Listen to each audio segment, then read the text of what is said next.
Alors, Jessie, Allô? Boudreau, ça va bien? Ça va bien, toi? Oui, merci. Hey, 15 ans après, Colin. Ça en est passé des choses. Oui, fait qu'on a travaillé brièvement ensemble au Vidéotron. Ouais.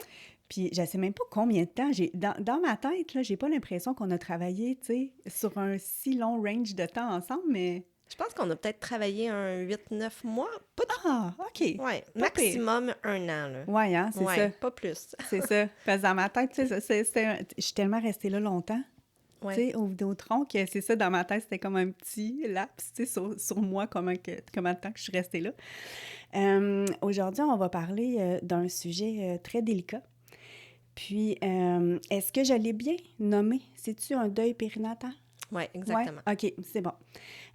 Parce que l'histoire, je la connais pas. En fait, c'est toi qui m'as approché quand tu as vu que je faisais des podcasts parce que tu m'as amené le sujet puis tu m'as dit que tu trouvais ça important d'en parler parce que quand toi, de ce que j'ai compris, quand toi, tu as vécu ça, il y avait comme rien, tu sais, que tu pouvais relate vraiment, tu sais. Ben, il n'y avait pas grand-chose, dans le fond. Il y avait un site web qui s'appelait Nos petits anges au paradis, qu'on OK. pouvait aller consulter, écrire notre témoignage, avoir lire les témoignages des autres aussi. Puis il y avait un message. Dans le fond, on pouvait s'écrire sur ce site-là en message privé. Puis c'était un peu un aide aussi. Puis il y avait le tableau des mamanges, dans le fond, là, quand on voulait retomber enceinte. Parce que dans le fond, ce qui est assez particulier quand on perd un enfant aussi, c'est l'espèce d'obsession. En tout cas, chez moi, là, je sais que c'est pas chez toutes les femmes, mais beaucoup de femmes, on veut redonner la vie à tout prix. Tu sais, ça devient une espèce d'obsession. Puis ce site-là nous permet, dans le fond, de se suivre, de s'encourager, de s'écouter sans jugement via le chat. Puis, OK. tu sais, c'est quand même, il y a des sujets généraux aussi où on peut répondre, avoir des réponses à nos questions aussi, mais ça reste quand même non médical, là. Ça reste vraiment là, des gens qui ont vécu la même situation puis qui se partagent un peu leur histoire, là. OK. Est-ce que tu peux me mettre en contexte un peu de ce qui s'est passé? Parce que c'est ça, j'ai aucune idée l'histoire. Donc, mettons, là, t'étais enceinte, t'avais ta grossesse. Est-ce que ça se passait bien quand t'étais enceinte? Moi, ma grossesse, elle allait vraiment super bien. J'avais des rendez-vous de suivi. J'étais rendue... avant que ça arrive, j'avais eu mon dernier rendez-vous le jeudi. J'étais rendue à 37 semaines et comme 8 jours. J'étais considérée à terme, dans le fond, parce qu'après 36 semaines, ben, à partir de la 37e semaine de grossesse, en fait, il mentionne que il n'y a plus de risque de prématurité chez le bébé. Ouais. Fait que j'étais quand même considérée à terme. Puis j'avais vu mon médecin, tout était beau, la hauteur utérine, tout se passait bien. Puis le médecin m'avait dit, ben probablement que la prochaine fois qu'on va se revoir, ben ça va être à l'hôpital pendant ton accouchement. Donc, tu sais, je suis partie, moi, très rassurée, là. J'ai eu une belle grossesse, somme toute. Et puis, j'ai eu... cette fin de semaine-là, j'organisais l'enterrement de vie de jeune fille de ma meilleure amie chez moi. On était plusieurs OK. filles de la gang à être enceintes en même temps.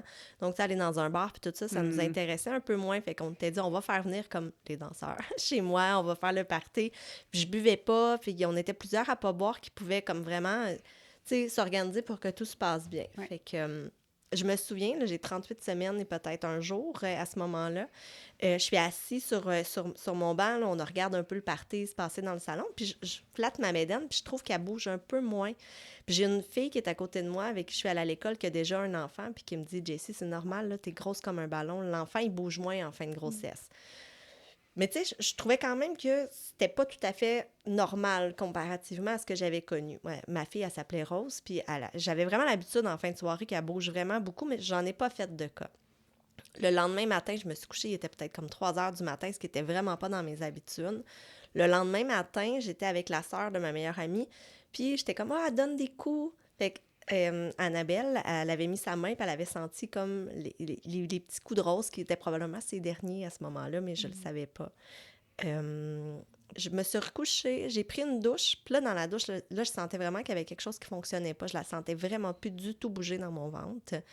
Puis là, j'ai appelé mon chum qui me dit qu'il était en route pour venir à la maison. Quand il était arrivé, lui aussi, il a essayé de la sentir bouger. Tu sais, on gossait un petit peu ma bédaine, puis elle bougeait pas. Fait qu'on a pris la décision d'aller à l'hôpital.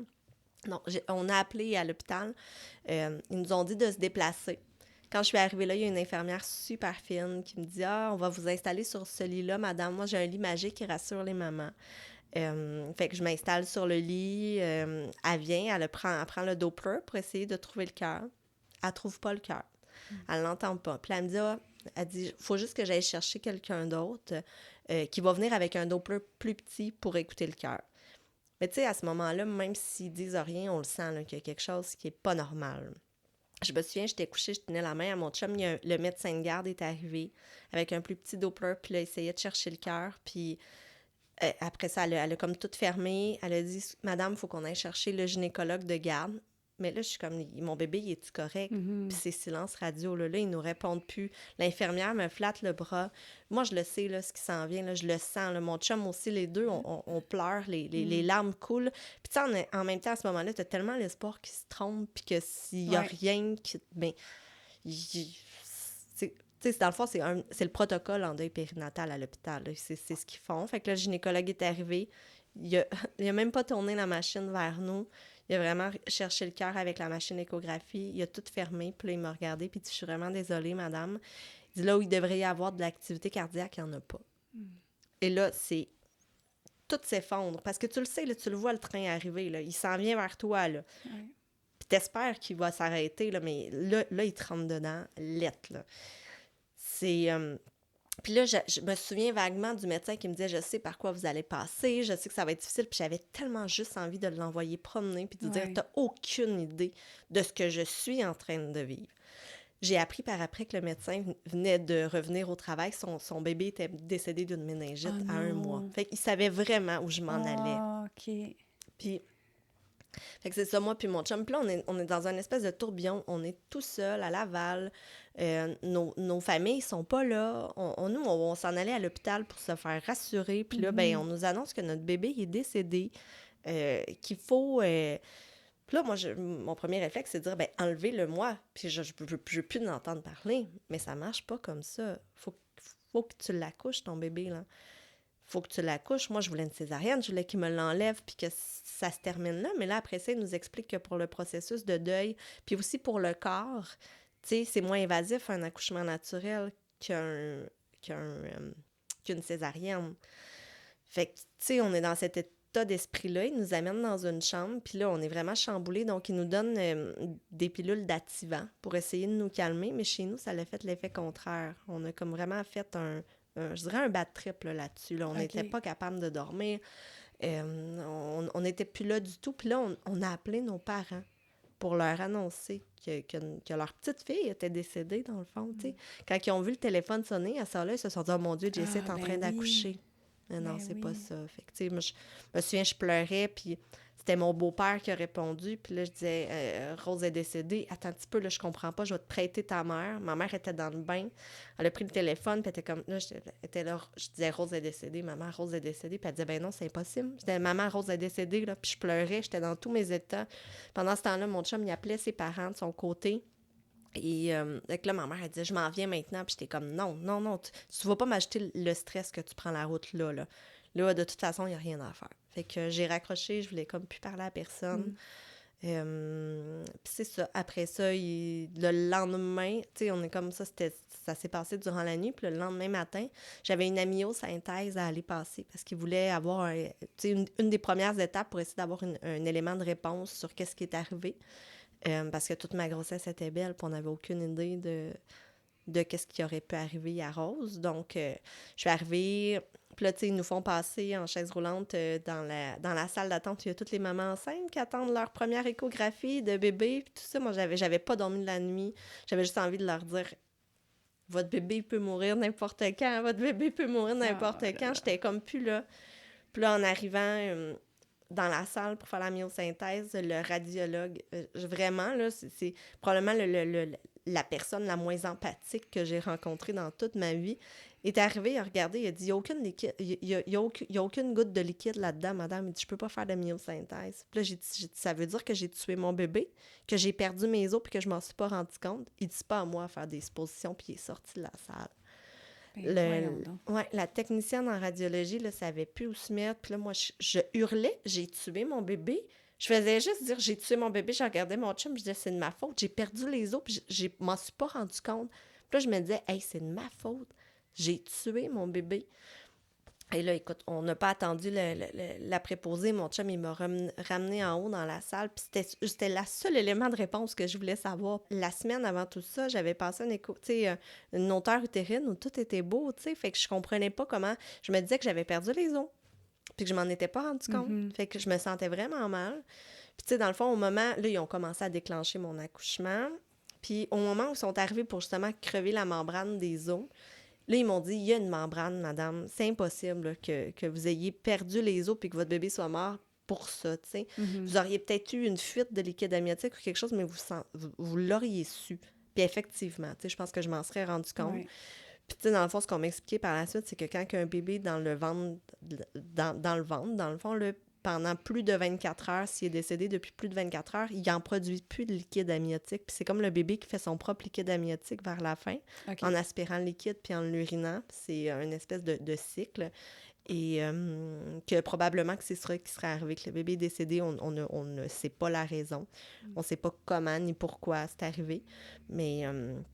fait que c'est ça, j'ai accouché de ma fille Rose. Puis tu sais, un bébé, ça pleure là, quand t'accouches. Puis tu sais, on le savait que le bébé allait pas pleurer. Fait que les lumières étaient tamisées. Puis j'ai eu un accouchement quand même très difficile. J'étais épuisée. Et tu sais, vu que le Rose était déjà décédé, l'accouchement, elle s'est pas passé exactement facile, tu sais, exactement comme il aurait dû, parce qu'elle était incapable de se mobiliser dans le bassin ou quelque chose, fait que son épaule est restée coincée, ils ont dû aller la chercher. J'ai fait de la préclampsie sévère aussi durant l'accouchement. Dans le fond, ma pression, elle a beaucoup, beaucoup, beaucoup augmenté parce que j'étais en état de stress profond aussi. Puis l'épidural fonctionnait pas comme je l'aurais voulu, je sentais tout. Puis moi, j'étais fâchée parce que je disais, c'est impossible, je peux pas souffrir durant cet accouchement-là si je pourrais pas avoir le bébé au bout du compte. Fait que, puis là, je souffrais, j'avais vraiment mal. Puis j'ai fait une hémorragie aussi. Fait que, tu sais, j'ai comme vraiment eu tout le gros package deal, là, qui fait que j'étais pas là du tout, là. Puis, fait que quand j'ai fini par accoucher, il était 3h10 du matin. J'étais tellement crevée que je me suis comme un peu endormie là, une fois parce qu'il y a aussi, ils ont dû comme tout sortir mon sang dans une machine pour le réchauffer. J'étais branchée sur le soluté, fait que je me suis comme un peu endormie puis j'ai pas vu ma fille puis je voulais pas la voir à ce moment-là. Okay. J'avais zéro envie de la voir. Puis c'est vers 5h du matin là, que j'ai pu la voir et la prendre. Fait que, Il y a eu combien de temps entre le moment qu'ils t'ont annoncé qu'il n'y avait plus de cœur, qui battait, jusqu'à temps que tu accouches? Il s'est passé, dans le fond, nous, on est arrivés à l'hôpital, je pense, vers 20h. Et puis j'ai accouché, dans le fond, là, j'ai été de... Il s'est passé un peu plus de 24 heures, dans le fond, parce que moi, ils m'ont provoqué le lendemain matin après la myosynthèse qui n'a pas eu lieu. Oui, OK. Donc, ils m'ont provoqué, il devait être peut-être 9h du matin. Et j'ai finalement accouché à 3h15 du matin. 3h10 du matin. Okay. Parce que j'étais pas dilatée, j'avais pas rien. Fait que, tu sais, ils m'ont déclenché avec du pitocin. Je sais pas trop exactement tout ce qu'ils m'ont donné, là, mais ça l'a déclenché l'accouchement, là. OK. Ouais. Puis là, tu as dit que tu voulais pas voir ton bébé quand tu as accouché. Ouais. Mais qu'est-ce qu'eux, ils font avec le bébé? Ben, ils l'amènent dans une petite morgue, dans le fond, là, dans un frigidaire congélateur pour garder le corps froid. Dans le fond, ce qu'ils ont fait avec le bébé quand il est sorti, les infirmières ont pris le bébé, l'ont lavé, lavé sommairement, puis ils ont mis un pyjama, tu sais, ils l'ont habillé ils ont mis un petit chapeau. Tu sais, ça fait comme partie un peu du processus de deuil pour les mamans après. Tu sais, à une certaine époque, ils partaient avec le bébé puis la mère ne le revoyait jamais. Sauf que maintenant, c'est important pour le processus de deuil d'avoir des souvenirs de l'enfant.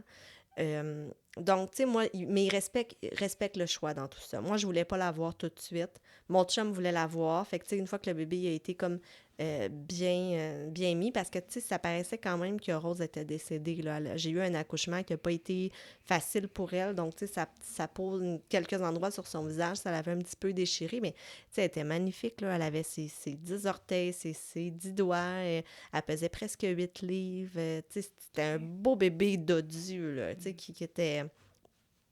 qui aurait dû être en parfaite santé, là.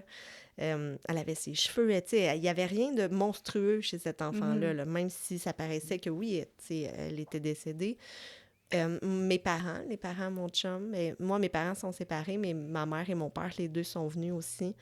Ils ont voulu voir le bébé aussi. On leur a donné la permission de le voir, de le bercer. Ma mère a dit, j'y ai détaché le pyjama pour aller voir ses petites fesses de bébé, tu sais. Fait que, tu sais, c'était pour eux autres aussi, ça a été facilitant pour le processus de deuil. Et moi, j'ai décidé de la voir après un certain temps aussi. Okay. De la prendre dans mes bras, de la regarder, de jouer avec ses petites mains, d'essayer de trouver des traits un peu aussi qui me ressemblent, puis qui ressemblent. Là, c'est le bas. Je commence à être un petit peu plus émotive, mais tu sais, je pense que j'avais besoin de voir le lien que j'avais avec cet enfant-là, tu sais. Puis le fait de l'avoir, ça m'a vraiment beaucoup aidé à m'approprier ma maternité, à m'approprier le fait que wow, je suis quand même une maman, tu sais, parce que c'était beaucoup ça entre le moment où j'ai su qu'elle était décédée et le moment où je l'ai accouchée. Pour moi, je n'étais pas une mère, j'avais échoué, tu sais, j'avais donné la mort alors qu'on donne la vie, tu sais, mais de la voir, ça m'a aidé puis ça m'a permis de créer un lien avec elle, tu sais, outre du lien qui était juste dans mon ventre, tu sais, fait que tu sais, comme tout ce moment-là, puis la famille aussi qui a pu la voir, la bercer, tu sais, ça a été quand même réconfortant, pour vrai. Je remercie la Cité de la Santé, ça a été extraordinaire sur tous les points, les infirmières qu'on avait, les gens qui sont venus, il y avait tellement de douceur, de bienveillance et d'empathie que, tu sais, juste ce processus-là, ça nous a beaucoup aidés après ça à quitter, parce que, tu sais, à un moment donné, ils nous le disent, là, c'est la dernière fois que vous la voyez. Elle va retourner dans son frigidaire, puis nous, on retourne à la maison. Puis là, il faut retourner à la maison, mais on n'en a pas de bébé. On a la petite valise de maternité qui était toute prête. Ouais. On a le banc dans l'auto qui est tout prêt. On a la chambre qui nous attend, les petites couches empilées qui nous attendent à la maison. Puis on revient, puis on le sait que c'est un retour qui se fait, puis il n'y aura pas d'autre à aller. Tu sais, c'est terminé après ça, puis... Fait que c'était comme à l'hôpital, on était dans une espèce de bulle de oui, on le sait qu'elle n'est plus là, mais elle est là, tu sais. Concrètement, son corps est là, tu sais. Mais c'est le retour à la maison après qui est quelque chose. Combien de temps que tu avais avec ton bébé? Parce que tu as dit que tu avais un certain temps limite, là. On a resté 48 heures à l'hôpital. Dans le fond, le temps que je me relève quand même, parce que j'avais eu un accouchement qui n'a pas été facile pour le corps non plus. Donc, on a été environ 48 heures à l'hôpital. Mais tu sais, après ça, quand je vois bien que j'ai ma stabilité médicale, il y a d'autres mamans qui ont besoin de la chambre, il y a d'autres choses. Donc, tu sais, ils m'ont laissé la porte ouverte que si j'avais eu besoin d'aller la revoir dans les jours qui suivaient, j'aurais pu me présenter à l'hôpital, demander de la voir, puis aller dans une pièce. Mais pour moi, une fois que c'était terminé, je voulais aller de l'avant. Tu sais, je voulais passer à autre chose, puis je voulais continuer d'avancer. À vrai dire, je voulais juste tout simplement retomber enceinte le plus rapidement possible puis mettre ça derrière moi. Puis je me souviens qu'avant de partir, on avait écrit une carte à tous les infirmiers qu'on avait eu, les infirmières, le médecin qui nous avait suivis. On avait acheté une petite boîte de chocolat, merci. Puis on avait écrit, c'est pas un adieu, c'est juste un au revoir. Puis j'espère être ici dans 1 an avec un bébé en santé puis en forme. Fait que c'est ça. Puis on est parti, on a pris la voiture. T'sais, nos parents étaient quand même arrivés un petit peu avant nous à la maison. Ils avaient enlevé... La seule chose que j'avais demandé, moi, c'était d'enlever les petites couches qui sentent la petite couche propre. Là, avant que ça soit utilisé, ça a une odeur de bébé, une couche. Ouais, vraiment. Puis les lettres roses sur qui étaient affichées au mur, puis le parc qu'on avait déjà préparé dans le salon. Tu sais, je voulais que la porte soit fermée, qu'il n'y ait rien de visible, jusqu'à temps qu'on soit prêt à faire le bout. Là. Fait que... Quand tu l'as pris pour la première fois, quand tu as accepté de l'avoir, c'était quoi le sentiment qui dominait, mettons? Tu sais, parce qu'il doit en avoir beaucoup, là. Le sentiment qui dominait à ce moment-là, je sais pas. Je pense que c'était un peu c'était de la curiosité, je crois, de savoir justement à quoi qu'elle ressemble. Puis, tu sais, c'était aussi comment je me serais sentie si elle avait été vivante. Tu sais, je pouvais pas la mettre au sein, là. Je pouvais pas... tu sais, il y avait certaines choses, je l'avais dans les bras, mais il y avait... Tu sais, c'était comme une poupée, là, tu sais, qui...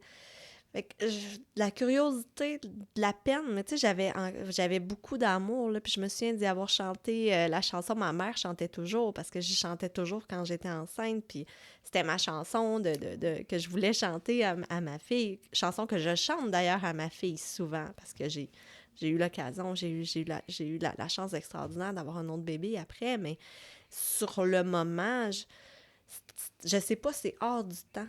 C'est hors du temps. Exactement comment je me sentais, je sais pas, j'étais dans une espèce de bulle, j'avais pas dormi depuis plusieurs heures, Ouais, en plus. j'étais très, très, très fatiguée aussi, j'étais en anémie sévère, fait que, tu sais, il y avait beaucoup de choses, moi aussi, que mon corps OK. répondait pas nécessairement, mais je sais pas, c'était un moment hors du temps, un moment hors du temps. Mais c'était plus beau que, Oui. que mettons, over triste. Que, tu sais, Non, comme tu passais pas ton temps à pleurer, mettons, avec elle. Là. Non, vraiment OK, pas, vraiment OK. pas. Au contraire, je la trouvais magnifique, je la trouvais belle. J'étais impressionnée de ce que j'avais quand même réussi à faire. La grosse, grosse peine, je l'ai eue sur le moment. Puis quand je suis arrivée à la maison, tu sais, Ouais. ça a été ça, le clash d'arriver. Puis je me souviens qu'on était dans l'auto, proche d'arriver chez moi, je regardais dans le rétroviseur, je voyais le petit banc de bébé en arrière, puis il y avait la chanson Photograph de Ed Sheeran qui jouait à ce moment-là. Chanson que j'ai encore beaucoup de difficultés à écouter aujourd'hui parce que quand on écoute les paroles, c'est tellement ça un peu, tu sais, comme ce qui va rester de nous, c'est une photo, tu sais, c'est une photo qu'il y a, fait que puis c'est vraiment là que ça me rentrait dedans de faire OK, puis là, nos parents étaient là, tu sais, la maison était pleine de gens qui voulaient nous soutenir. Tu sais, d'un autre côté, j'avais envie qu'il soit là, puis j'avais pas envie qu'il soit là. Ouais. Moi puis mon chum, on était mitigés. Mon chum qui voulait vraiment être un rock pour moi, mais qui lui aussi vivait tout plein d'émotions de son côté. Fait que, tu sais, c'était... je pense que c'est ça qui a été une des étapes les plus difficiles, c'est le retour à la maison après. Parce que la dernière fois qu'on a quitté la maison, nous, on revenait avec notre bébé, là. Ouais. Ou je revenais enceinte pour accoucher plus tard. Fait que, tu sais, il n'y avait pas de... tu sais, ça avait même pas été réfléchi, là. Fait que... Fait qu'encore à ce jour, t'as aucune idée qu'est-ce qui s'est passé. Tu sais pas pourquoi. Non. OK. Non, nous, on a demandé quand même, là, on a accepté que notre bébé aille les autopsies et puis tout ça pour essayer de découvrir qu'est-ce qu'elle aurait pu avoir, tu sais, peut-être une malformation ou quelque chose. L'autopsie est ressortie que c'était un bébé qui était en parfaite santé. On a été suivis à Sainte-Justine aussi en génétique, dans le fond, parce que ce qui est arrivé, c'est que c'est quand même assez particulier parce que moi, ma date d'accouchement pour Rose était le 26 juin OK. 2015 et je suis retombée enceinte très, très, très rapidement de ma fille Blanche.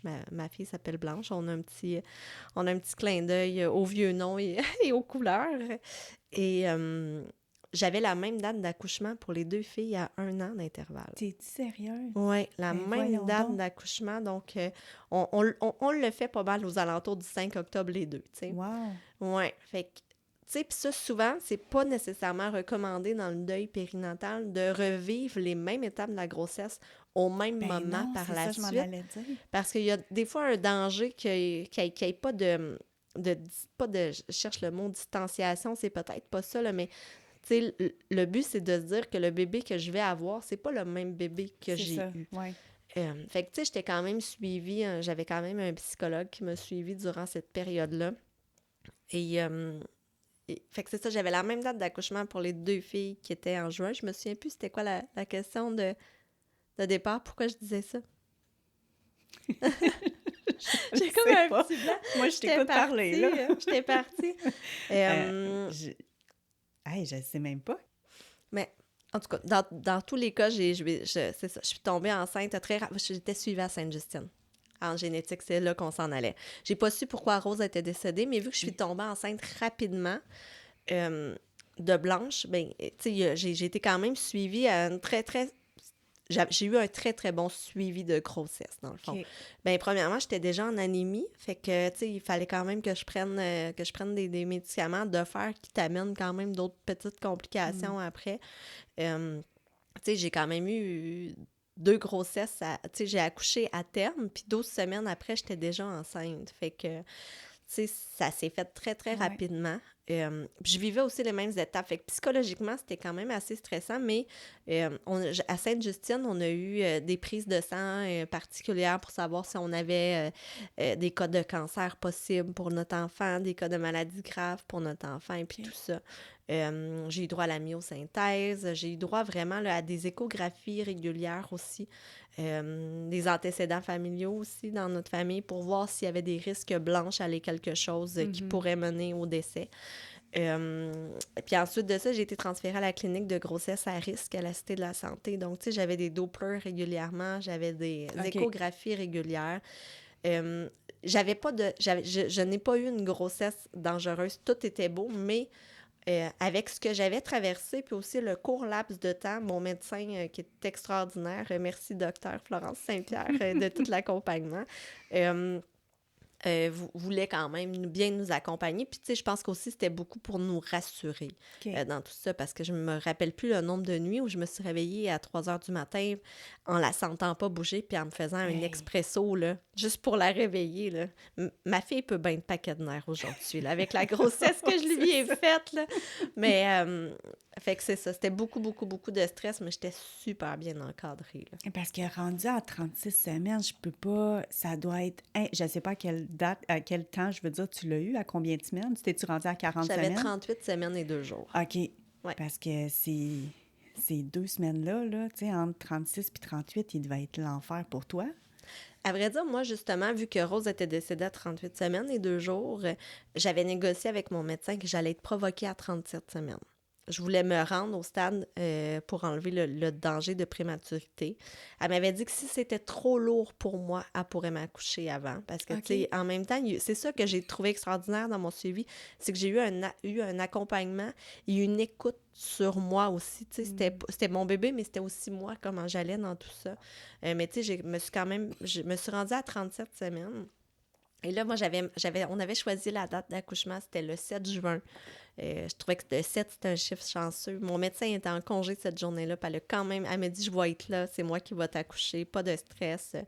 Fait que je me suis présentée à l'hôpital tôt le matin, ils m'ont provoquée.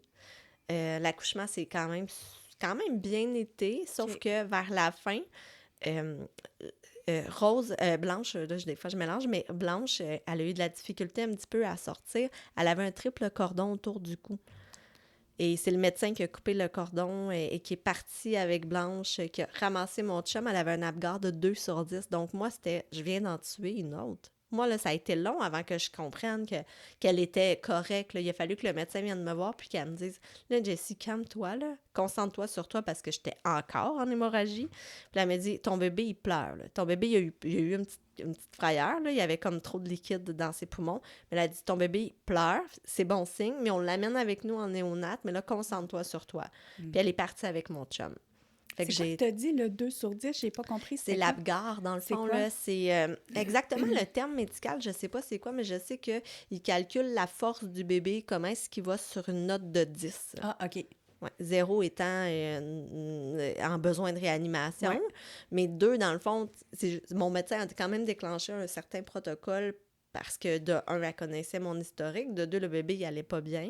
Okay. Mais une fois que les voies de respiratoire ont été dégagées, Blanche, elle a été correcte. Okay. Son cœur n'a jamais arrêté de battre. Elle n'a pas été en arrêt cardio-respiratoire. Dans le fond, c'est ce que le médecin a voulu éviter aussi, parce que après ça, il peut avoir certaines séquelles. Mais tu sais, j'ai pu voir ma fille quelques heures après, j'ai pu l'allaiter à l'hôpital. Fait que, tu sais, ça a bien été, mais le retour à la maison avec Blanche, ça a été plus compliqué parce que, tu sais, on s'imagine, en tout cas, moi, je m'imaginais qu'après 18 mois de grossesse, j'allais être la maman parfaite, là, que j'avais l'instinct de la mère parfaite, puis que tout coulerait de soi, mais c'est pas tout à fait ça qui s'est passé, là. Oui, c'est ça, j'ai pensé à ça tantôt, tu sais, quand tu as dit que le retour à la maison avait été difficile pour Rose, je me disais déjà que c'est difficile quand il en vit. Tu sais, le retour à la maison, moi, j'avais trouvé ça difficile parce que tu es tellement bien entourée à l'hôpital, tu as plein de ressources, tu sais, le monde, ils prennent soin de toi. Puis là, tu es habitué à comme toute cette attention-là Puis là, tu retournes chez vous avec ton... Moi, je me sentais tellement seule, on dirait, quand j'y retourne. Fait que Oui. j'avais trouvé ça très difficile. Fait que, tu sais, je m'imagine même pas quand t'as même pas d'enfant, tu sais, à ramener à la maison. Ouais. Puis tu sais, c'était un an presque jour pour jour, là, parce que moi, j'ai accouché de Rose le 16 juin. Puis là, le 7 juin, c'est la fête, c'est ma fille Blanche, là. Fait que, tu sais, j'ai accouché, ma mère est venue le lendemain venir nous aider, là, elle était arrivée de Chicoutimi venir nous relever. Après, j'ai appelé à l'aide de la cousine à mon chum aussi, parce que là, ça faisait 4 jours qu'on n'avait pas dormi, puis on n'était plus là, tu sais. L'allaitement se passait pas comme j'aurais voulu non plus à ce moment-là. Fait que, tu sais, tout ça. Mais, tu sais, on est revenu à la maison, il était peut-être comme le 9 ou le 10 juin. Puis le 16 juin, on allait sur la tombe de Rose. Avec, je me souviens qu'on avait apporté Blanche dans son petit truc. J'ai présenté sa petite sœur. On avait apporté une petite banderole premier anniversaire. Puis, tu sais, ça a été la seule et unique fois depuis que c'est arrivé que j'ai été capable de retourner au cimetière. Rose, elle aurait eu 8 ans cette année. Et à chaque fois, j'ai une bonne raison de ne pas aller au cimetière. Je ne sais pas pourquoi, je bloque, moi, je passe souvent devant pour X raisons, parce que là, c'est un chemin quand même que je prends pour aller faire des commissions, des trucs comme ça, puis je vais la saluer, mais j'ai été incapable de retourner au cimetière depuis, tu sais, il y a eu la cérémonie qu'on a faite, puis il y a eu là, 1 an là, qu'on est allé. OK. Ouais. Les funérailles, qu'est-ce que tu as fait, en fait? Ben, tu sais, l'été que Rose, elle est décédée, moi puis mon chum, on a été en arrêt de travail, les deux. Dans le fond, ce qu'il faut dire aussi, puis je trouve que c'est quand même un peu mal fait, le RQAP, une fois dépassé le 20 semaines de grossesse, si l'enfant décède, te donne seulement que 15 semaines de vacances payées. Après ça, il faut que tu retournes au travail. Il n'y a pas d'autre option. Là. À moins que tu te fasses mettre en arrêt maladie, mais tu sais, c'est pas tout le temps la bonne option non plus. Mais cet été-là, moi, mon chum, il a été mis en arrêt de travail. Donc, on est vraiment partis, là. On est parti sur Lago, on est parti, on a vu nos amis, on a fait du camping, on a mordu dans la vie, là, vraiment, vraiment. Puis, tu sais, moi, je me souviens, je relevais quand même de grossesse, là, j'avais 17 points de suture.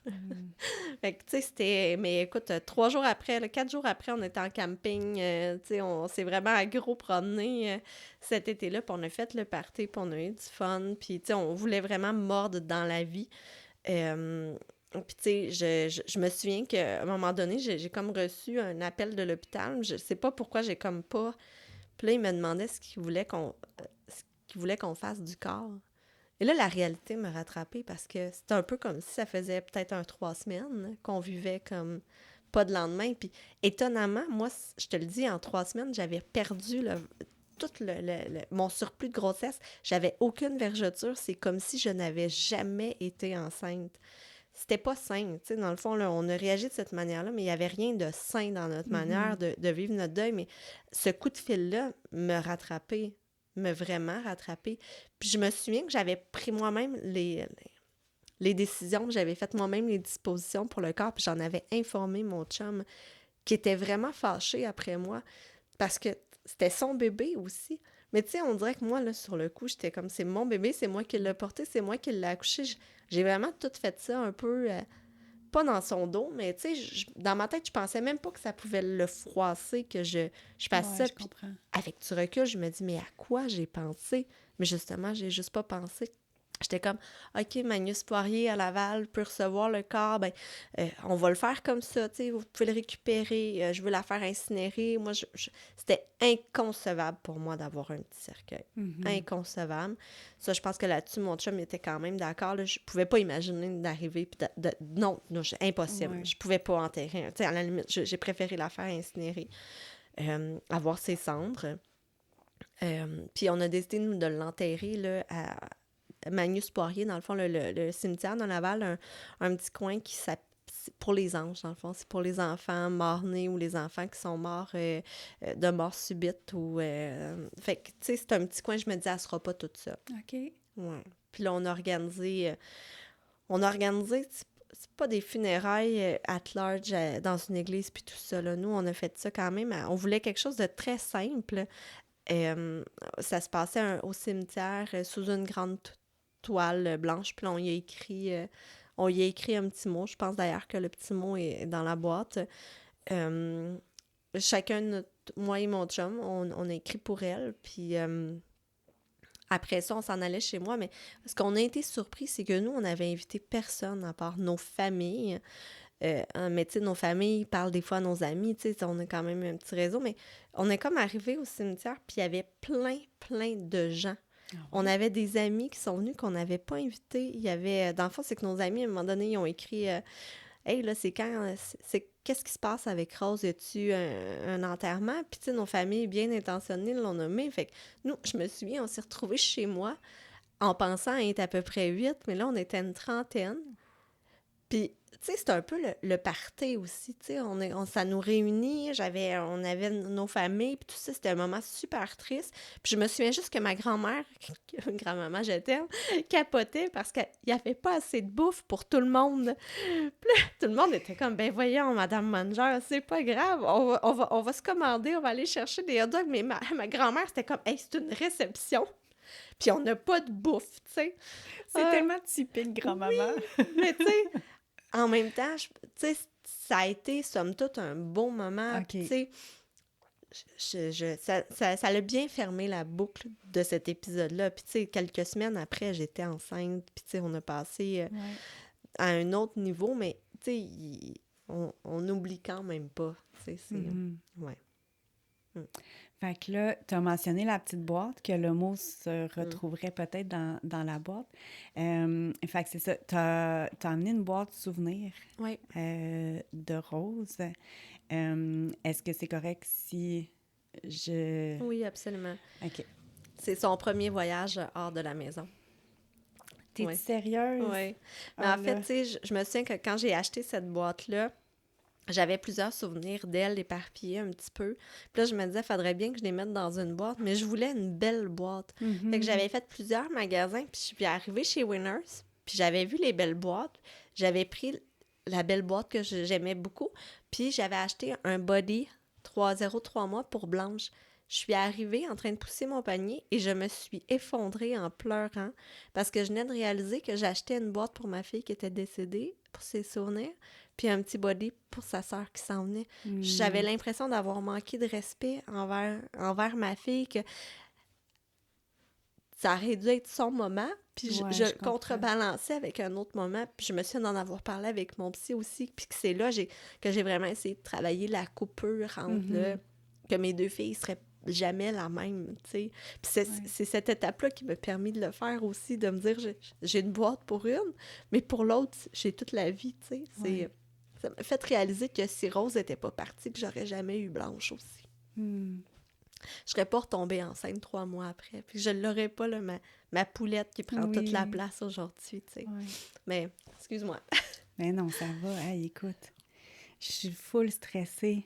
Mon cœur, il bat vite d'ouvrir la boîte. Je sais pas. OK.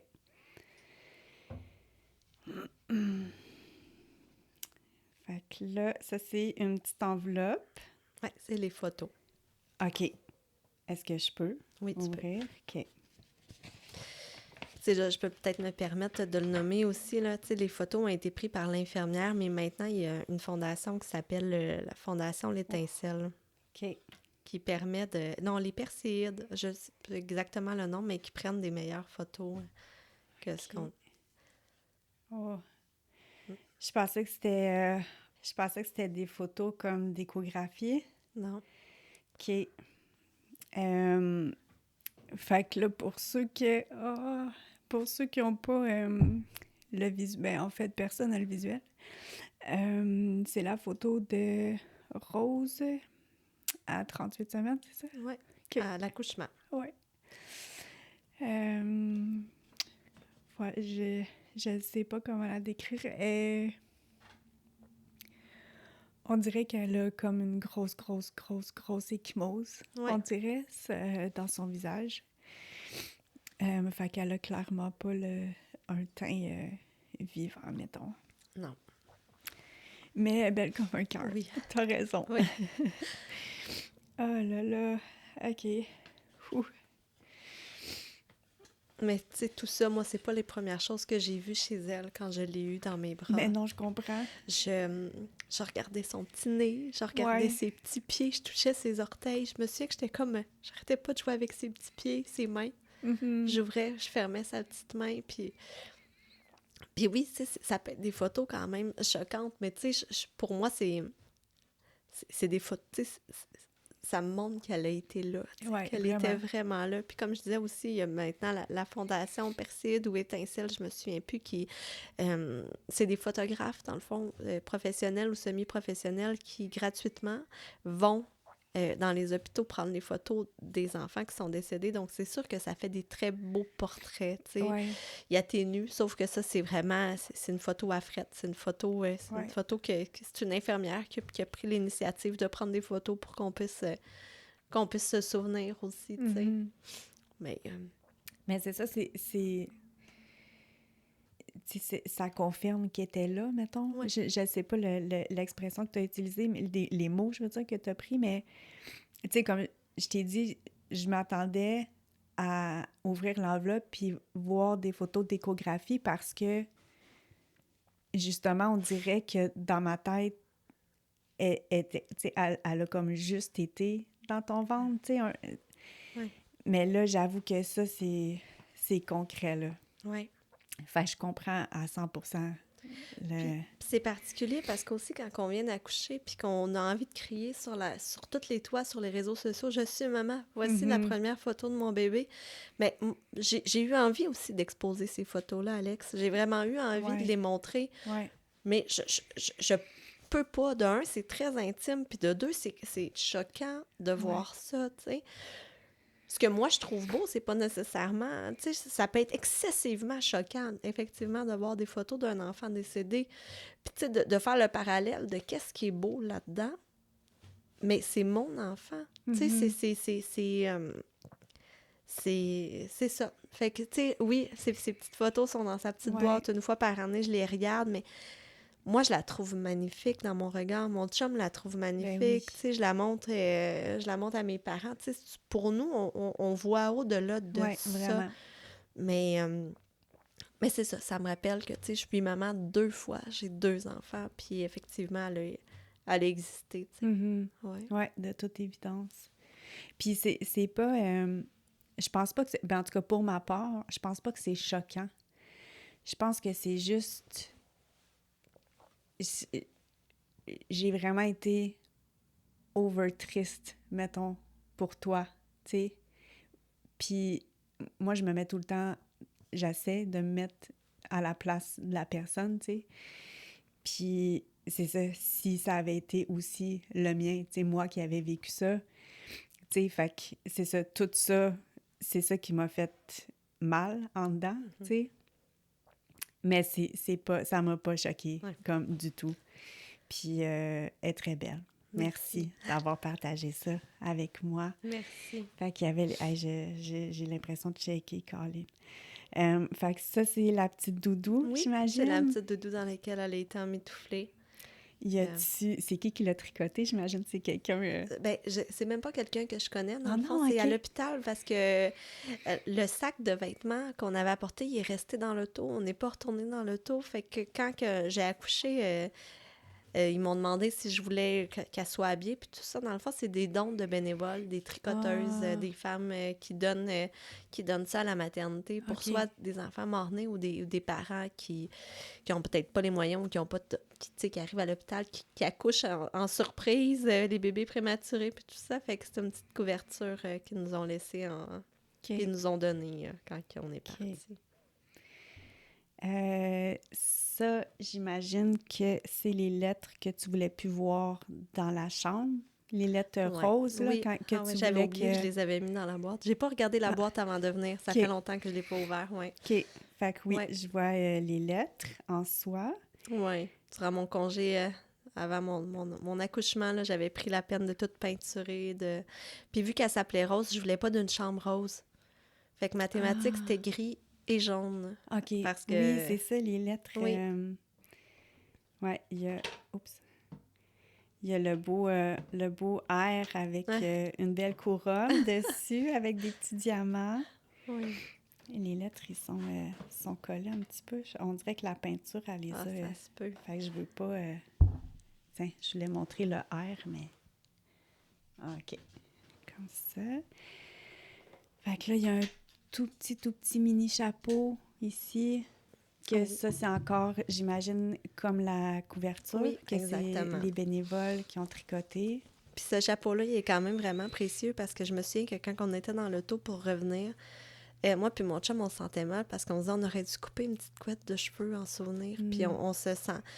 Puis là, on était comme, on retournera pas à l'hôpital pour ça, tu sais, on va la laisser comme ça. Puis en arrivant, puis je pense que ça a pris presque 1 an là, pour dire avant qu'on regarde vraiment les objets. Puis on a réalisé qu'à l'intérieur du chapeau, il y a une petite trace, oui, de sang, mais il y a une petite touffe de cheveux qui a comme collé après. Fait que pour nous, c'est comme, c'est ça, c'est un petit morceau d'elle là, Ben oui. qui est là, puis qui est précieux dans le petit chapeau. Oui, vraiment. Ouais. Fait que je le manipulerai pas. Tiens, je vais te le donner en main propre. Là, il y a une petite boîte noire. Ah, ça, c'est... Ah, je m'en souviens même plus, c'est quoi? C'est Magnus Poirier, ça vient de...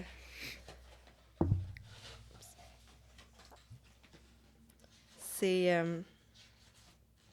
Ah, c'était la boîte... La boîte des messages, je crois. Des gens qui étaient présents. Aux funérailles, c'est ça? OK. Exactement. OK. Fait qu'il y a ton test de grossesse. Oui. Ça, c'est tes petits souvenirs médicaux, je crois. Je crois que oui. C'est le test de dépistage on était allé au privé pour la consultation de la clarté nucale. Ah oui, OK. Oui, fait que c'est les petites informations qu'on avait. Oh, t'as son petit pied. Oui. Oh, le pied de votre bébé avec son petit pied. Avec son poids aussi, je pense, qui est à l'intérieur. Ouais, c'est ça, t'as l'heure. Ouais, son poids, 7 livres 6 onces. Sa taille, 50 cm.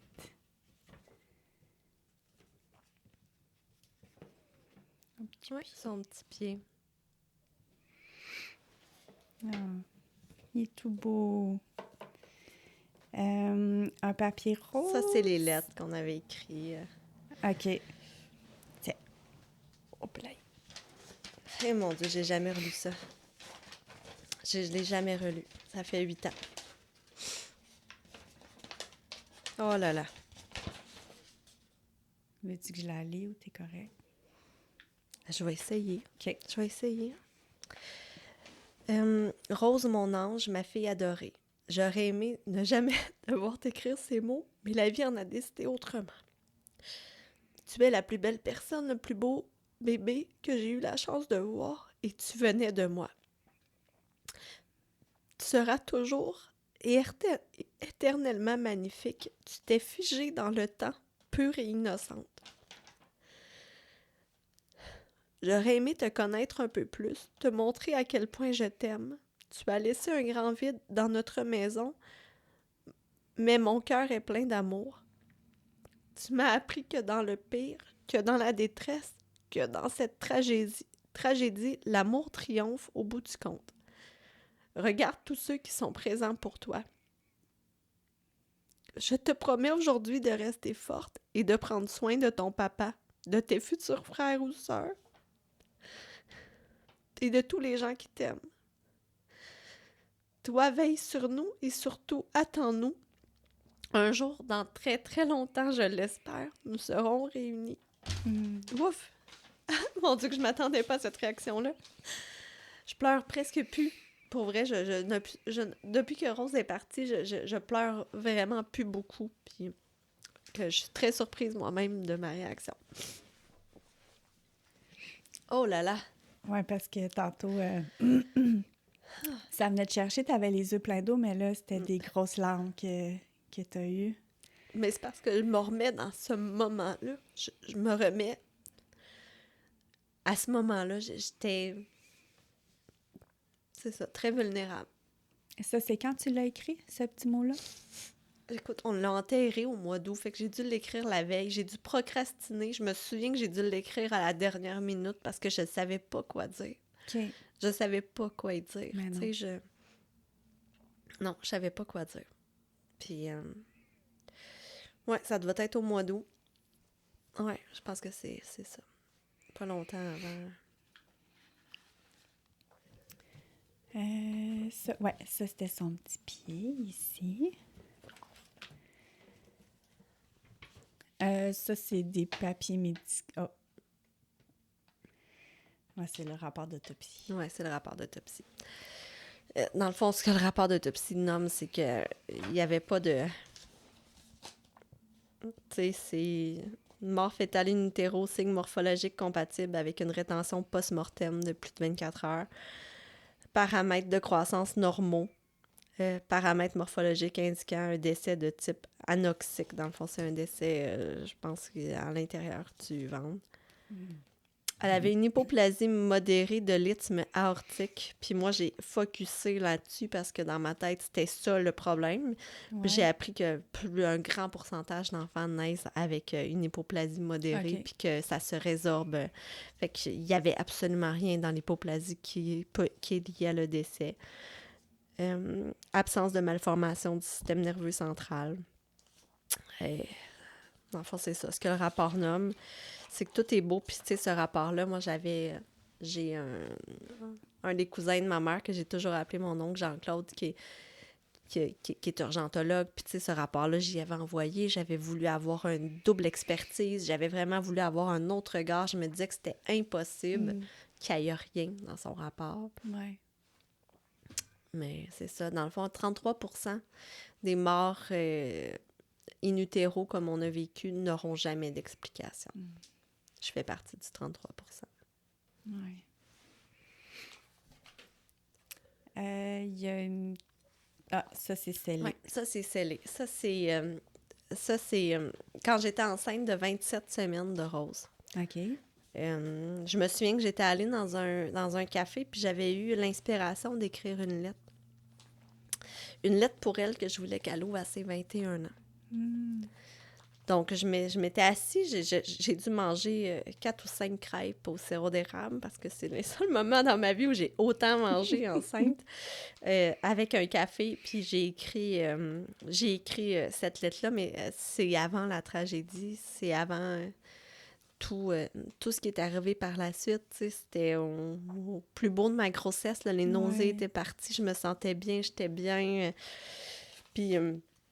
fait que je m'étais dit, je vais écrire une lettre à ma fille, puis je vais lui donner quand elle va avoir 21 ans, en disant, regarde ce que maman t'a écrit quand elle était enceinte.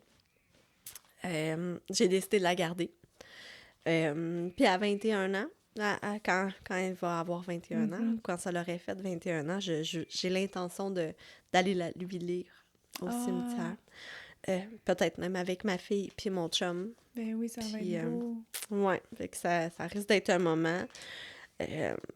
c'est ça, Blanche, elle va être rendue plus vieille, puis je me sens... Puis, en même temps, j'ai cette lettre-là, puis j'ai un gros sentiment de culpabilité parce que j'ai pas été capable de le faire à Blanche, écrire une lettre.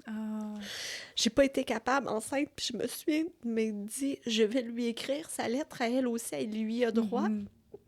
On dirait que pour moi, c'était comme une espèce de malédiction. J'ai tellement eu peur qu'elle soit pas là que j'ai pas osé y écrire de lettre, puis là... Blanche, elle a 7 ans, puis ça arrive régulièrement que je me dis, faudrait donc que j'y écrive sa lettre aussi. Je pense que ça va venir. Peut-être que ce podcast-là va m'avoir fait arrêter de tergiverser, puis de finalement me lancer. Mais c'est ça. C'était en toute innocence. Moi, je suis sûre à 100% que si tu expliques ça à Rose, à Blanche, elle va comprendre. Oui, moi aussi. C'est sûr et certain. Mais sûr, elle va avoir droit à sa lettre aussi. Oui. Oui. En temps et lieu. En temps et lieu. J'espère juste pouvoir l'écrire avant qu'elle ait 16 ans, puis que ça soit invivable à la maison. Là. C'est la veille de ses 21 ans. Des collants d'hibou. Oui. Pourquoi des hiboux? La thématique de sa chambre, c'était la chouette. On s'entend que c'était pas très original en 2015, là. Les chouettes étaient partout, mais moi, je trouvais ça vraiment cute. Ouais. Fait que c'était la thématique de la chambre. La chouette est omniprésente depuis un bout de temps. Puis, tu sais, je vis des moments où j'ai des signes, puis que la chouette est impliquée. Tu sais, je me souviens j'étais avec ma fille dans l'auto, là, peut-être 2 ans, puis c'était en pleine pandémie, c'était pas facile, on n'avait plus de contacts sociaux. Je suis gestionnaire dans le réseau de la santé, là, fait que moi, la pandémie, je l'ai vraiment vécue au front fois 1000. Je me sens pas bien, puis je rentre dans ma rue, j'habite à Laval, dans un quartier hyper résidentiel, puis il y a une chouette sur le lampadaire devant ma maison. Ben oui. Et je débarque de l'auto. Je mets l'auto sur 4 faces, je débarque de l'auto, je vais voir la chouette. Et j'y ai parlé. Je devais avoir l'air d'une belle grosse folle dans la rue, là. Mais tu sais, c'était comme... J'étais convaincue qu'elle était là pour moi. Elle m'a regardée. Elle avait l'air de se demander, tu sais, elle va-tu sortir quelque chose de sa poche, là? Non, je fais des blagues, là, mais tu sais, pour moi, ça a été vraiment... Je file vraiment pas. Je me pose plein de questions sur bien des aspects dans ma vie. Puis là, pouf, je croise une chouette à Laval, dans un quartier résidentiel. Ça n'a aucun lien. Ma fille a commencé l'école. Le groupe s'appelait Les Chouettes. Tu sais, il y a comme, je sais pas, il y a comme... ouais, tu sais, puis je pense que, tu sais, en même temps, on veut faire des liens, où il y en a peut-être pas nécessairement, mais il y a quelque chose d'important dans la symbolique, puis dans le deuil aussi, d'avoir besoin d'avoir ces symboles-là, peut-être. C'est... fait qu'en tout cas, moi, à la limite, je me dis, je suis peut-être un peu folle, mais ça me réconforte, puis ça me fait du bien, puis ça... Tellement. C'est ça, c'est comme le deuil périnatal, c'est un deuil qui va rester à vie. C'est le deuil des choses, c'est le deuil d'une vie qu'on n'a pas. Mm-hmm. D'une vie qu'on a rêvé, qu'on s'est imaginé. Tu sais, il y a tout un anniversaire, il y a toujours une étape où je pense à elle. Tu sais, c'est la première rentrée scolaire de Blanche, ben, l'année d'avant, ça aurait été Rose. Puis en même temps, il faut que j'essaye tout le temps de me ramener parce que Rose n'est pas là. Mais Blanche, elle est là. Mm-hmm. C'est elle, ma fille. Puis Blanche, c'est pas Rose. Ça sera jamais Rose. Puis c'est correct comme ça. Ouais. Puis je me suis réconciliée avec tout ça quand je me suis dit que Rose devait partir pour que Blanche soit là. Si Rose était restée, Blanche ne serait pas là. Fait que c'est peut-être un petit peu niaiseux, là, mais pour moi, c'est le sacrifice que Rose a fait pour que Blanche soit sur Terre. Oui. Ouais. Puis, mis à part, tu sais, c'est une question bizarre, je pense, selon la circonstance, mais j'ai quand même le goût de te poser. Ça serait quoi ton plus beau moment, mettons, avec Rose, même s'il était dans ton ventre? Tu sais, mis à part la scène que tu m'as parlé tantôt, tu sais, quand tu y flattais les petites mains puis les petits pieds et tout ça, mais mettons, quand tu l'avais dans ton ventre, as-tu vraiment un moment qui t'a marqué, que tu étais bien avec elle, mettons? Mais je te dirais que c'est quand j'ai écrit la lettre OK. qu'on a parlé tantôt, là, tu sais, comme mes 2 grossesses, là, les 12 premières semaines, là, j'étais comme un corps mort qui vomissait, là. C'était... J'étais vraiment malade les 12 premières semaines. Puis à 27 semaines, je me sentais bien, j'avais comme l'avenir devant moi, j'étais en retrait préventif de ma job, fait que je travaillais plus. Tu sais, j'avais quand même un salaire de la CNESST, mais tu sais, j'étais quand même assez, je me sentais assez libre. Oui. Puis j'avais écrit cette lettre-là, puis c'est ça, là. Tu sais, comme il y a un avant, après, mais ce moment-là, là, c'est probablement le plus marquant que j'ai où j'étais figée. Je me souviens d'un autre moment aussi où, quelques jours avant qu'elle décède, j'étais dans ma piscine. Parce que moi, vers la fin de mes 2 grossesses, il fallait que je sois dans l'eau. Je me gérais plus la bédaine. C'était trop lourd. Fait que j'allais dans l'eau, c'était plus facile. Ouais. Puis je me souviens d'avoir été dans la piscine puis de juste comme enjoy la vie. La vie est belle, je vais accoucher. Si j'avais à repasser tout le chemin, je voudrais... J'étais éperdument heureuse, comme je l'avais jamais été dans ma vie. Fait que je te dirais que c'est vraiment ces moments-là là, qui viennent... ouais, qui me viennent spontanément en tête. Là. Ouais. Merci full d'avoir partagé ta boîte avec moi. Ça me fait vraiment plaisir, honnêtement. Ça m'a fait rentrer dans cet univers-là que je connais pas du tout. J'ai aucune personne alentour de moi qui a vécu ça. Fait que merci de t'être ouverte comme ça, puis d'en avoir parlé avec des gens que j'espère qu'ils vont avoir, mettons, besoin d'entendre ça, tu sais, qui sont dans des situations comme ça ou qui sont passés par là. Puis comme on parlait, c'est la date bientôt, le 15... 15 octobre était la Journée internationale du deuil périnatal. Puis, tu sais, moi, je te remercie beaucoup, Alex, de m'avoir permis de parler aujourd'hui. Parce que oui, j'en ai quand même parlé souvent. Tu sais, je pense que ça a tout le temps fait partie un peu de mon processus d'en parler. Je suis incapable de dire que j'ai juste un enfant. Mais si je peux aider les gens qui le vivent, parce que quand on le vit sur le moment, il n'y a pas d'après. Il n'y a pas d'après possible. C'est douloureux, c'est excessivement intense comme douleur. Et on a besoin de se raccrocher à un certain espoir, à un certain après. Puis je ne veux pas, moi, représenter l'espoir, le après, mais je veux juste dire que c'est possible de bien vivre après.